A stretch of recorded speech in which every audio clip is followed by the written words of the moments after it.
But this nation was not founded solely on the principle of citizen rights. Equally important, though too often not discussed, is the citizen's responsibility.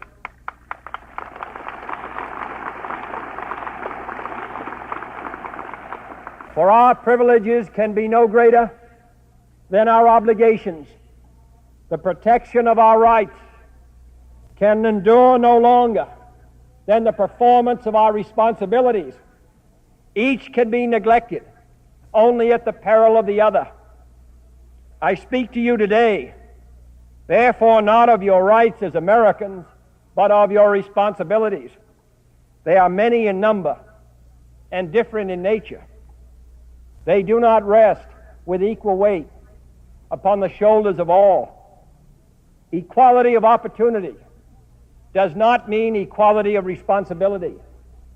All Americans must be responsible citizens, but some must be more responsible than others by virtue of their public or their private position, their role in the family or community, their prospects for the future, or their legacy from the past.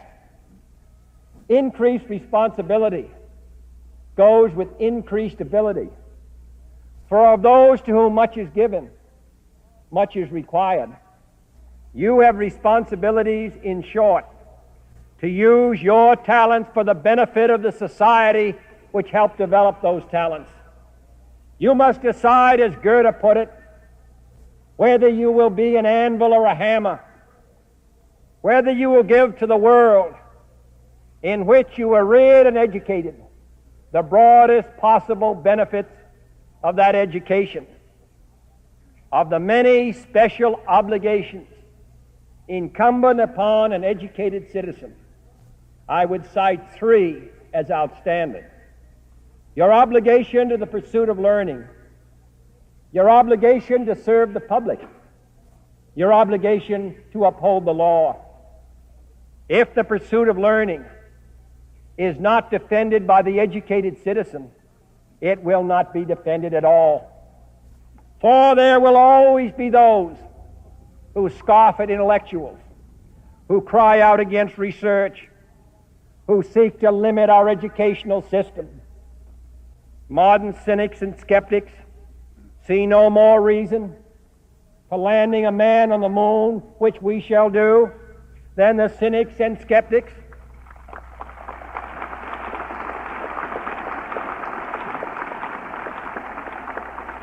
of half a millennium ago saw for the discovery of this country. They see no harm in paying those to whom they entrust the minds of their children a smaller wage than is paid to those to whom they entrust the care of their plumbing. But the educated citizen knows how much more there is to know. He knows that knowledge is power, more so today than ever before. He knows that only an educated and informed people will be a free people, that the ignorance of one voter in a democracy impairs the security of all, and that if we can, as Jefferson put it, enlighten the people generally, tyranny and the oppressions of mind and body will vanish like evil spirits at the dawn of day. And therefore the educated citizen has a special obligation to encourage the pursuit of learning, to promote exploration of the unknown, to preserve the freedom of inquiry, to support the advancement of research, and to assist at every level of government the improvement of education for all Americans, from grade school to graduate school. Secondly, the educated citizen has an obligation to serve the public. He may be a precinct worker or president.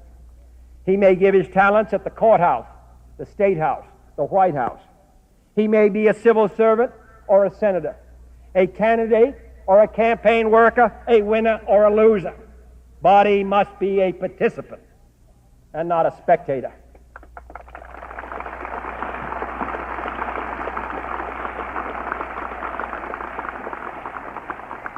At the Olympic Games, Aristotle wrote, "It is not the finest and strongest men who are crowned, but they who enter the lists.